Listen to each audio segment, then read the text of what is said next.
Hello, my name is Duncan and welcome to Back Away from the Donkey and BAFTA Books. So this is I'm on day three of my Bookmas videos. I would normally be putting out a pick a mix video later, which is my readings past week, but I've run out of sort of time today, so I'm going to put that out tomorrow with my Bookmas video. But as long as it goes out on the weekend, I'm not particularly worried.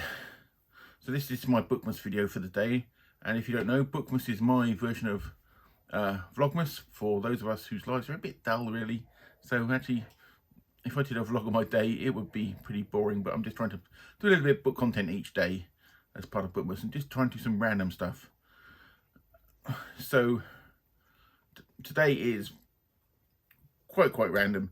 I've been doing some sorting out before Christmas, as a lot of us do, and I was in what I know as the cupboard of doom, doing some big sorting out. It took me 2 days to sort this bloody cupboard out. And I came across a few books and things that I forgot that I had, and I thought I'd show them to you here. Some of them I will be keeping, a couple of them I will be getting rid of, I think. But I just thought I'd show them. Okay, so the first one is called A Window on North Ronaldsay. Okay, I live in the Orkney Islands, in Orkney, right off the top of Scotland. I am on what is known creatively as mainland, which is the biggest island. There's lots of little islands. North Ronaldsay is the most northerly one, and it's got population is 70-ish, I think. I've been there. It's tiny. It's very flat. It's got some seaweed eating sheep, and this is a book about sort of mixture of the history and the life in it.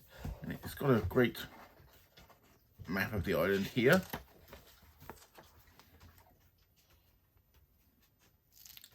And it's a great little island to go to. In this book here, I've got a couple of local books. Actually, the dust cover's got a little bit of a rip there. Don't know how that happened, but I'll show you here. So we're off the top of north of Scotland. So good John and Groats, go up a bit. And that is a map of all the islands. I live on the mainland, which is the biggest island here. And North Ronaldsay is that little blob right at the top there. And it's the most northerly of them. And that's what this book is about. It's written by a local. It was published locally. And I've never read it, so I will be reading it, keeping this and reading it. This was published, it was first printed in 74. And this is a reprint from 95.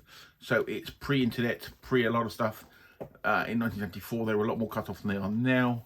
I think they get, at the moment, they have planes a couple of times a day, but ferry wise they get about 2 a week, I think, what I remember from here. And yeah, so that could be a really interesting read.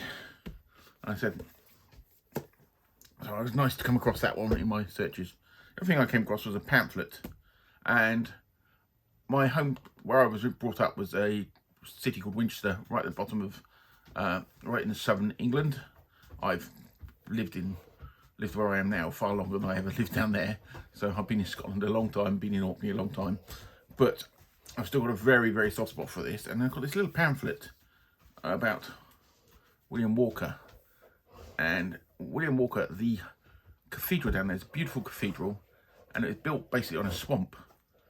And basically it started to sink.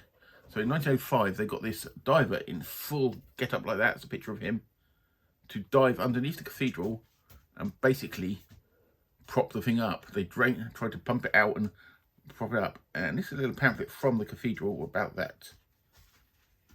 If you know the area, you think, how the hell did they dive below there? But there he is in his get-up. His total full diving suit, which I love. And here is a diagram showing how he did it.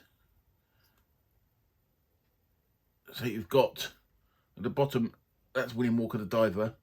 You've got somebody holding down his airlines, and that's the walls of the cathedral, and that's obviously to do with the air pump, and that's him doing the work below there.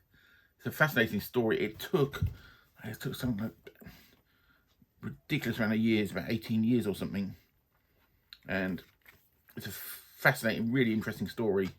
And in fact, it's a little booklet, and I forgot I had it, and I am incredibly happy I came across it.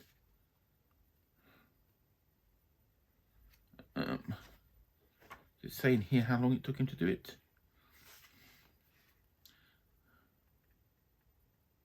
Yeah, between 1905 and 1912, he did the work.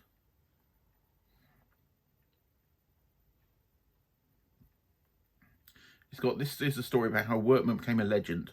Although hundreds of people were involved in the immense work of underpinning and preserving Winchester Cathedral between the years 1905 and 1912, one man alone in popular imagination symbolises the whole of the complex work.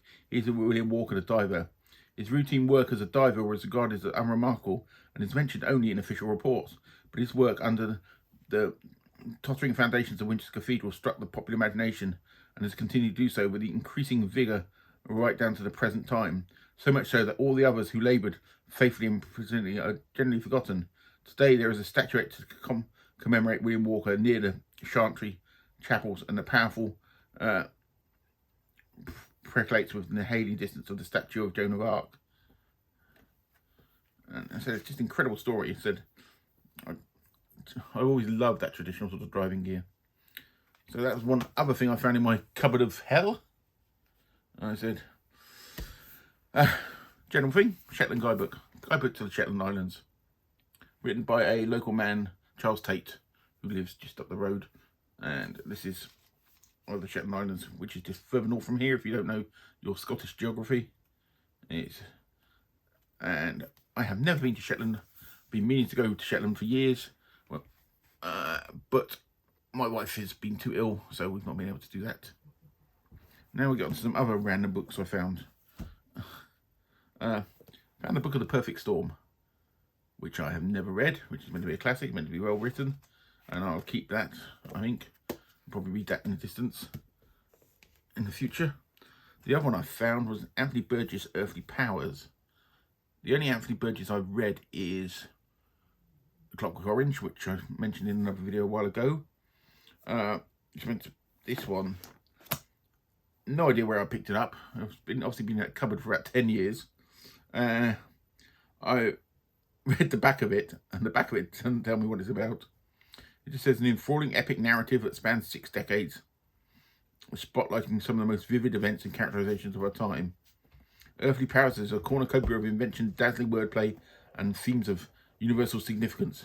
Still doesn't tell me what the hell it's about. Am I going to read that? I don't know. I'm in two minds. That might just go to a charity shop. If it's a masterpiece and I should read it, and anybody watching this, tell me I should. But if not, it's probably going to go to a charity shop, because I've got so many other things I'd rather read, and that's not leaping out to me that I should read it. I obviously picked up at a charity shop somewhere. So, yeah. And the final book I found there was Michael Moorcock, Gloriana. I've read some Elric, but never read this. And this is a first edition. It's got this gorgeous artwork and some artwork inside as well. Let's see if I can find some. Wow, this paperback edition. And this is Moorcock. Moorcock's always worth reading. So I'm probably going to keep hold of that for the short term anyway. But yeah, there's probably some more books buried around that I didn't know I had. But yeah, I just thought those ones were quite interesting. But I said, yeah, the Anthony Burgess one, I'm in two minds about. I said it's quite a long one, actually. Yeah, it's about 600 odd pages. So there's got to be a good reason for me to read it. And at the moment, I can't think of one. So, read it. So yeah, so that's my Bookmas video for the day. I said tomorrow I will be doing a Bookmas video about whatever comes to my mind. And you will probably see my pick a mix, which is be about what I've read and what I'm going to read and stuff. And I've got some plans for some videos early next week on top of the Bookmas ones. So anyway, everybody else, if you have a good weekend, and I will speak to you all very soon.